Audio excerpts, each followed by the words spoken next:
नया IBN 7 हौसला है। स्वागत है आपका।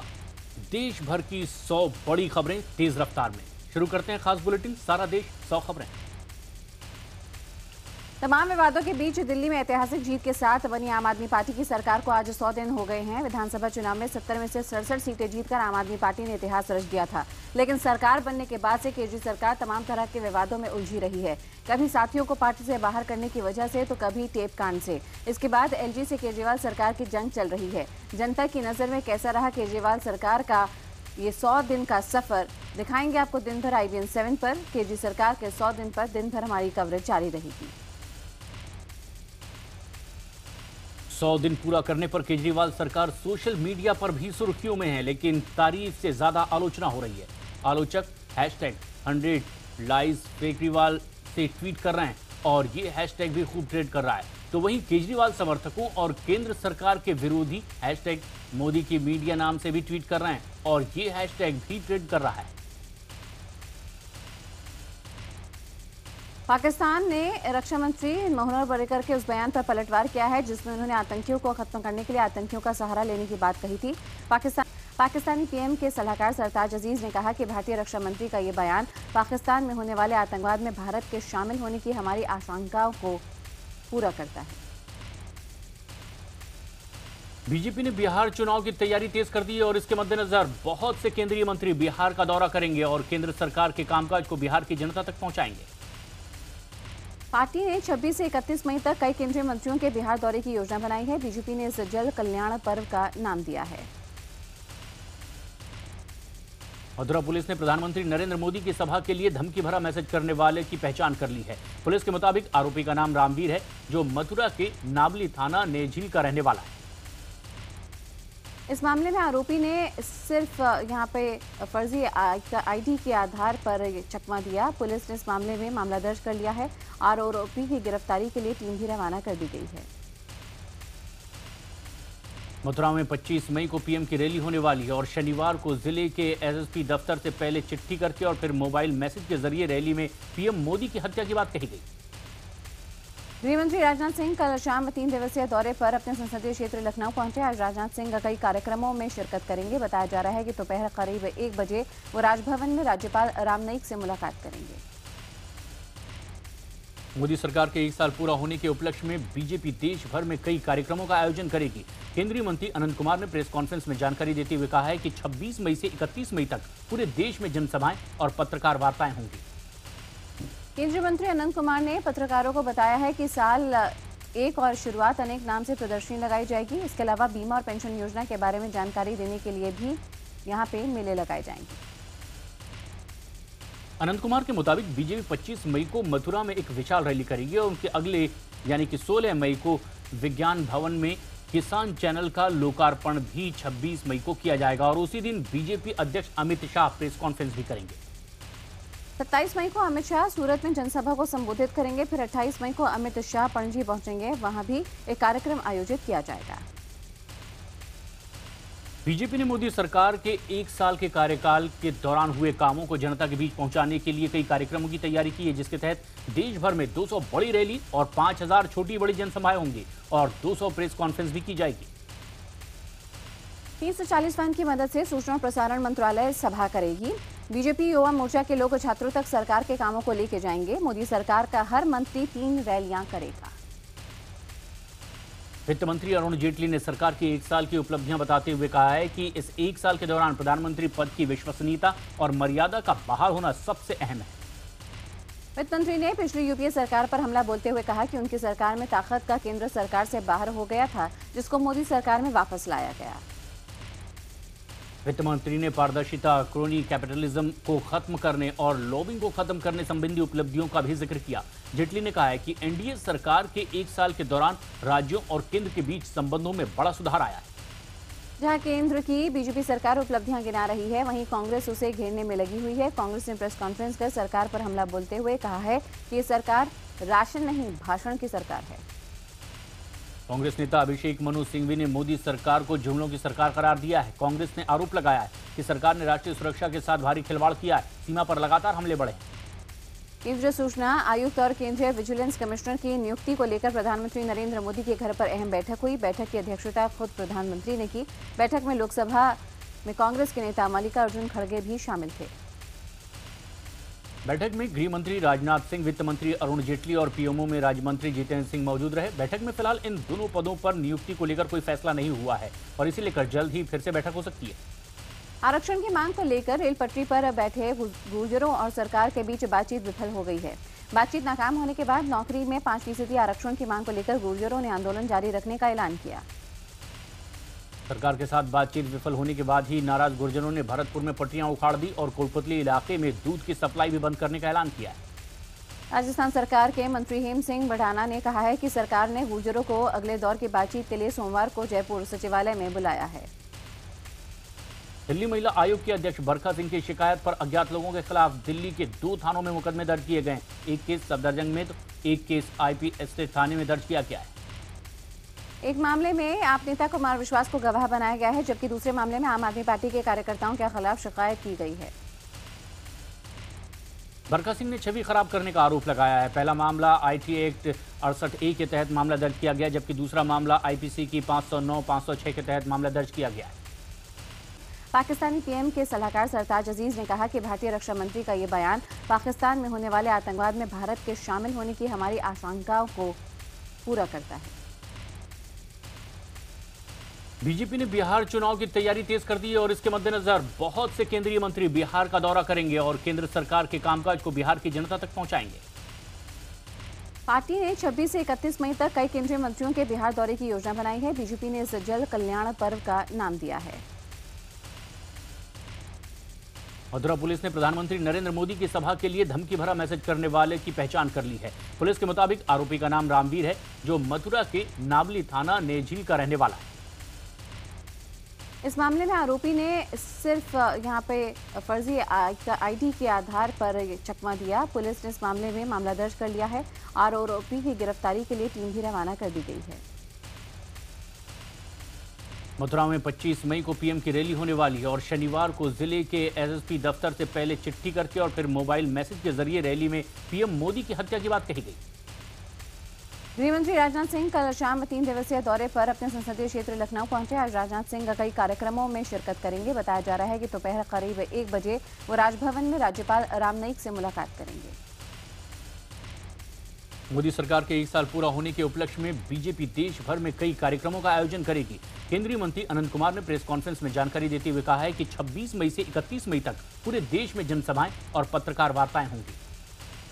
केंद्रीय मंत्री अनंत कुमार ने पत्रकारों को बताया है कि साल 1 और शुरुआत अनेक नाम से प्रदर्शनी लगाई जाएगी। इसके अलावा बीमा और पेंशन योजना के बारे में जानकारी देने के लिए भी यहाँ पे मेले लगाए जाएंगे।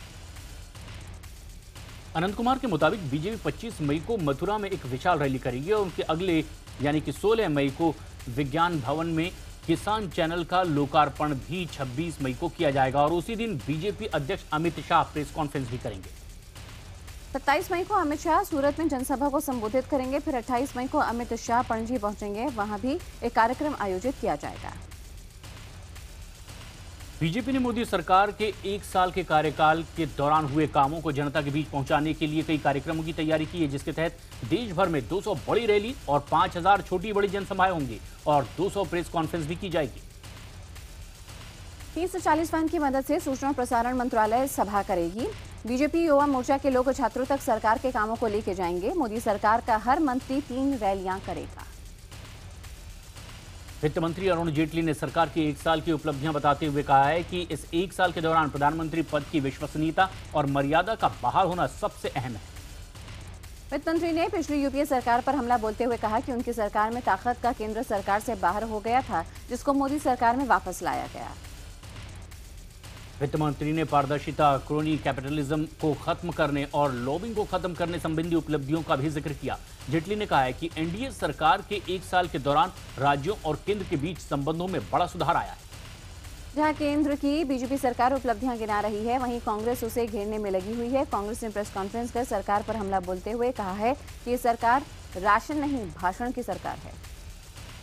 कांग्रेस नेता अभिषेक मनु सिंघवी ने मोदी सरकार को जुमलों की सरकार करार दिया है। कांग्रेस ने आरोप लगाया है कि सरकार ने राष्ट्रीय सुरक्षा के साथ भारी खिलवाड़ किया है, सीमा पर लगातार हमले बढ़े हैं। केंद्रीय सूचना आयुक्त और केंद्रीय विजिलेंस कमिश्नर की नियुक्ति को लेकर प्रधानमंत्री नरेंद्र मोदी के घर पर अहम बैठक हुई। बैठक की अध्यक्षता खुद प्रधानमंत्री ने की। बैठक में लोकसभा में कांग्रेस के नेता मल्लिकार्जुन खड़गे भी शामिल थे। बैठक में गृह मंत्री राजनाथ सिंह, वित्त मंत्री अरुण जेटली और पीएमओ में राज्य मंत्री जितेंद्र सिंह मौजूद रहे। बैठक में फिलहाल इन दोनों पदों पर नियुक्ति को लेकर कोई फैसला नहीं हुआ है और इसे लेकर जल्द ही फिर से बैठक हो सकती है। आरक्षण की मांग को लेकर रेल पटरी पर बैठे गुर्जरों और सरकार के बीच बातचीत विफल हो गई है। बातचीत नाकाम होने के बाद नौकरी में 5% आरक्षण की मांग को लेकर गुर्जरों ने आंदोलन जारी रखने का ऐलान किया। सरकार के साथ बातचीत विफल होने के बाद ही नाराज गुर्जरों ने भरतपुर में पटरियां उखाड़ दी और कोटपुतली इलाके में दूध की सप्लाई भी बंद करने का ऐलान किया है। राजस्थान सरकार के मंत्री हेम सिंह बढ़ाना ने कहा है कि सरकार ने गुर्जरों को अगले दौर की बातचीत के लिए सोमवार को जयपुर सचिवालय में बुलाया है।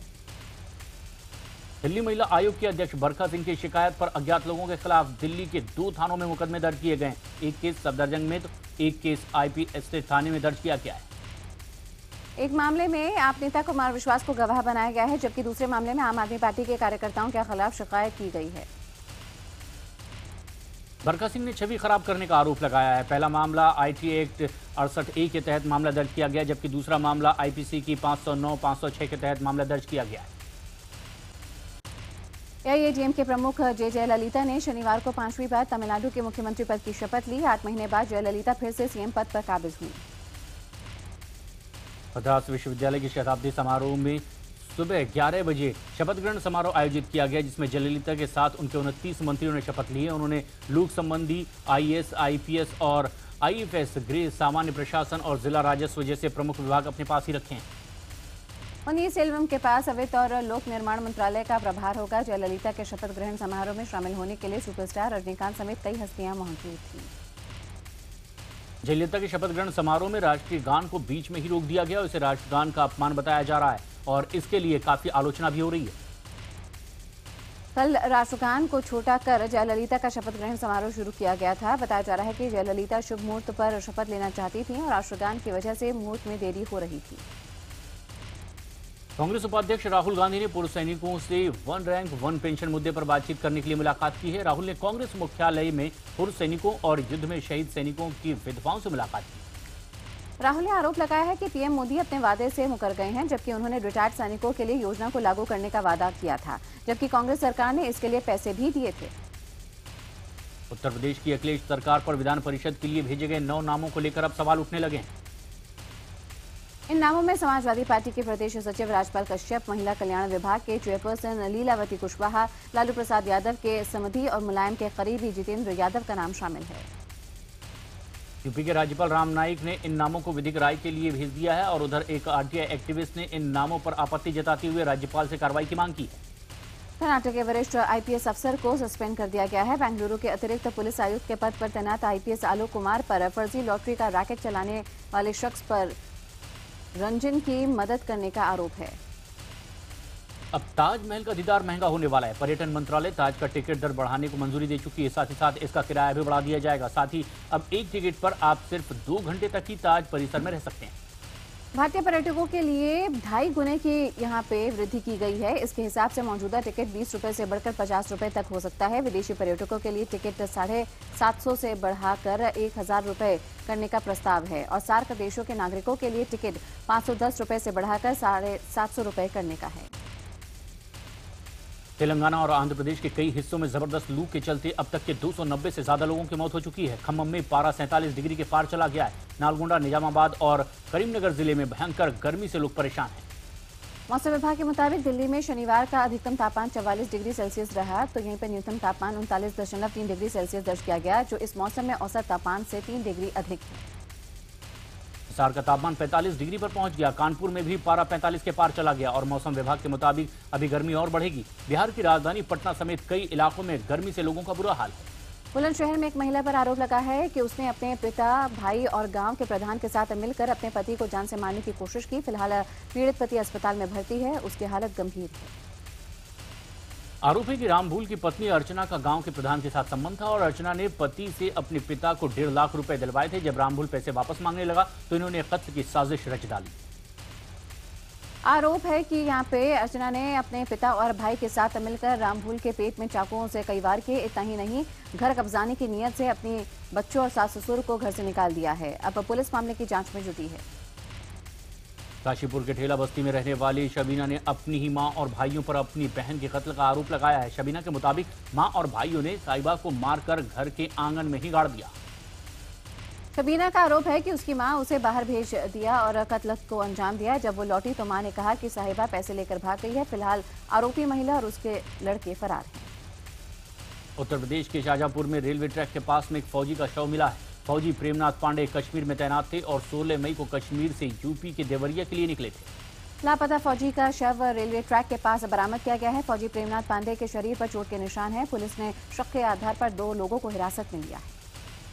जबलपुर में बीजेपी नेता के घर में सरकारी अस्पताल खोला गया है। हालांकि वहां अब महज 1.5 किलोमीटर की दूरी पर ही स्वास्थ्य केंद्र पहले से ही बना हुआ है। पता चला है कि अस्पताल के लिए बीजेपी नेता को शासन बाकायदा किराया भी चुका रही है। वहीं एमपी के स्वास्थ्य मंत्री शरद जैन ने कहा है कि भवन नहीं था, इसलिए निजी घर में अस्पताल खोला गया। अंबिकापुर में एक पुलिस हवलदार ने वाहन जांच के दौरान पकड़े गए नाबालिग लड़के की जमकर पिटाई कर दी है। बताया जा रहा है कि लड़के ने सिपाही की गाली गलौज का विरोध किया तो सिपाही ने उसे बुरी तरह से पीटा। हवलदार ने नाबालिग को बगैर लाइसेंस गाड़ी चलाते पकड़ा और गोलियां देनी भी शुरू कर दी। यहाँ पे आपको बता दें, लड़के ने विरोध किया कि उसको कैसे गालियां दी गई और उसकी पिटाई कर दी गई। छत्तीसगढ़ में मिनी बस ऑपरेटर संघ ने धमकी दी है कि अगर किराया बढ़ाने की उनकी मांग आज यानी कि 24 मई तक की नहीं मांगी गई तो 25 मई से पूरे प्रदेश में मिनी बस हड़ताल पर हो जाएगी। मिनी बस ऑपरेटर संघ और परिवहन विभाग में शनिवार को बैठक हुई, लेकिन बैठक बेनतीजा रही। अधिकारियों ने किराया बढ़ाने के लिए 2.5 महीने का समय मांगा, जिसे संघ ने ठुकरा दिया। सरगुजा में एक बच्ची की भूख से मौत हो गई है। मामले में कांग्रेस ने जांच के लिए 5 सदस्यों की टीम गठित की। बीडीसी के मुताबिक राशन कार्ड के सत्यापन में मृतक बच्चे के परिवार का कार्ड निरस्त कर दिया गया था। सामान्य दर पर खाना खरीदने परिवार के लिए मुमकिन न था। अब कांग्रेस इस पर जिलाधिकारी के निलंबन की मांग कर रही है। राजस्थान के सिरोही में एक नाबालिग लड़की के साथ एक शख्स ने बलात्कार की और बलात्कार के बाद आरोपी लड़की का पुलिस चौकी के पास ही छोड़कर वो फरार हो गया। जब लड़की गांव में साइकिल चला रही थी तब एक बाइक सवार उसे बहाने से सुनसान जगह पर ले गया और उसका रेप किया। राजस्थान के रीको इलाके में बनी एक ऑयल फैक्ट्री में आग लगने से जलकर सामान नष्ट हो गया है। दमकल की 6 गाड़ियां बड़ी मशक्कत के बाद आग पर काबू पा सकी। इसमें 1 करोड़ से भी ज्यादा का नुकसान हो चुका है। राजस्थान के टोंक जिले में पुलिस ने सर्च ऑपरेशन में 3 सटोरियों को गिरफ्तार किया। सटोरियों के पास से 6 मोबाइल, 5,000 रुपए नकद, टीवी सेट टॉप बॉक्स के अलावा पैसों के लेन देन का एक रजिस्टर भी मिला। नागौर के डांगावास में एक जमीनी विवाद के चलते एक और दलित गणपत की मौत हो गई है। अब सामाजिक संस्थाएं मृतक के परिवार वालों को 25 लाख रुपए का मुआवजा देने की मांग कर रही है। अजमेर में कुछ पुलिस वालों पर एक घर में घुसकर महिलाओं के साथ बदतमीजी करने का आरोप है। महिलाओं का आरोप है कि मकराना थाने के एसआई पुलिस वालों के साथ उनके घर आए थे और धक्का मुक्की और छेड़छाड़ की। पीड़ित परिवार का आरोप है कि कुछ पुलिस वाले शराब के नशे में धुत थे जो उनके घर में आए और हमला उन्होंने किया। घटना के गुस्साए लोगों ने डिप्टी एसपी से शिकायत की है और उन्हें सख्त कार्रवाई का आश्वासन भी दिया है। हरियाणा के जींद में घर वालों पर अपनी ही बेटी को मारकर जलाने का सनसनीखेज आरोप सामने आया है। इसकी खबर मिलते ही डीएसपी के नेतृत्व में पुलिस टीम ने शमशान घाट में छापा मारा। पुलिस ने राख को अपने कब्जे में ले लिया है। पुलिस का मानना है कि लड़की की हत्या की गई है और हत्या के बाद शव को जला दिया गया है। आशंका जाहिर की जा रही है कि हॉरर किलिंग का मामला हो सकता है। उत्तर प्रदेश के रामपुर में एक गांव में जमीन से भूरा हटाने को लेकर विवाद के बाद करीब आधा दर्जन दबंगों ने महिला और उसकी 2 बेटियों के घर में घुस गए और डंडों से उनकी पिटाई की। दबंगों की पिटाई से पीड़ित महिला की एक लड़की का हाथ टूट गया है। महिला जब पुलिस चौकी में शिकायत करने पहुंची तो पुलिस ने उल्टे दरोगा ने उन्हें धमकी देकर वापस भगा दिया। और ट्रैफिक पुलिस ने ड्रंक एंड ड्राइव को लेकर एक नए सेल का गठन किया है। इस सेल में तैनात ट्रैफिक पुलिस के जवान अगर किसी को नशे में गाड़ी चलाते पकड़ेंगे तो उसे ऐसा आगे नहीं करने का संकल्प दिलवाएंगे। उत्तर प्रदेश के हमीरपुर जिले में तैनात जिलाधिकारी संध्या तिवारी को चारों ओर से तारीफ मिल रही है। संध्या तिवारी ने गरीब परिवार की बेटी की शादी से आगे बढ़कर के मदद की है। 45,000 रुपए बर्तन और बारात के लिए राशन भी उन्होंने उपलब्ध कराया। कुमाऊंपुर के एक किसान ने बर्बाद होने पर फांसी लगाकर खुदकुशी की, जिसके बाद जिलाधिकारी संध्या तिवारी ने उनकी मदद की थी। गुवाहाटी सिफुंग एक्सप्रेस 5 बोगियां पटरी से उतर गई है। हादसे में ट्रेन का ड्राइवर बुरी तरह से घायल हो गया है जबकि 2 यात्रियों को मामूली चोटें आई। भोपाल में एक लड़की पर तेजाब फेंकने की घटना के विरोध में कांग्रेस ने प्रदर्शन किया और सीएम शिवराज सिंह चौहान का पुतला फूका। गृह मंत्री बाबूलाल गौर के घर का घेराव करने की कोशिश कर रही महिला कांग्रेस कार्यकर्ताओं और पुलिस के बीच झड़प हुई। दिल्ली की रहने वाली एक लड़की ने सेवी कोहली नाम के एक शख्स पर पिस्तौल के बल पर रेप करने का आरोप लगाया। लड़की का आरोप है कि सेवी ने नौकर दिलाने के बहाने अमृतसर उसे बुलाया और घर ले जाकर उसके साथ रेप किया। लड़की ने आरोप लगाया है कि सेवी दिल्ली आया और फिर धमकी देकर उसका बलात्कार किया है। पीड़ित ने जब पुलिस में शिकायत दर्ज की तब से आरोपी उसे और उसके पति को जान से मारने की धमकी दे रहा है।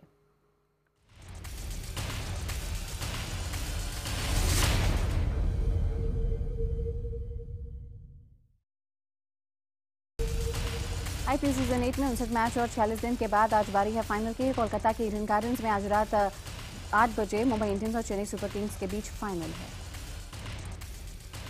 धोनी की कप्तानी में चेन्नई ने रिकॉर्ड छठी बार फाइनल में अपनी जगह बनाई है। सिर्फ 2 बार ही टीम खिताबी भिड़ंत तक नहीं पहुंच सकी है। वहीं एक बार चैंपियन लीग में भी धोनी अपनी टीम को चैंपियन बना चुके हैं। कप्तानी में रोहित का रिकॉर्ड भी धोनी से कम नहीं है। रोहित ने 2013 में कप्तानी संभालते हुए मुंबई को चैंपियन बनाया। इसी साल चैंपियन लीग की ट्रॉफी भी जीती और रोहित ने 2014 में टीम को प्लेऑफ तक पहुंचाया और इस साल फाइनल में। अभिनेत्री सनी लियोनी ने सेलेना जेटली ने अपने मकान से सनी को निकाल दिया है। सेलेना के मुताबिक सनी उनके घर पर बेहद बुरी कंडीशन में उन्हें रख रही थी और इसलिए उन्होंने घर से निकाल दिया। हाँ, मेरी फिल्म में फुकरे की सीक्वल फुकरे 2 की बात अब चल रही थी, पर अब फिल्म के डायरेक्टर मृगदीप सिंह लांबा ने इसे होल्ड कर दिया है। मृगदीप फुकरे 2 को रोककर किसी दूसरी कॉमेडी फिल्म में जुट गए हैं।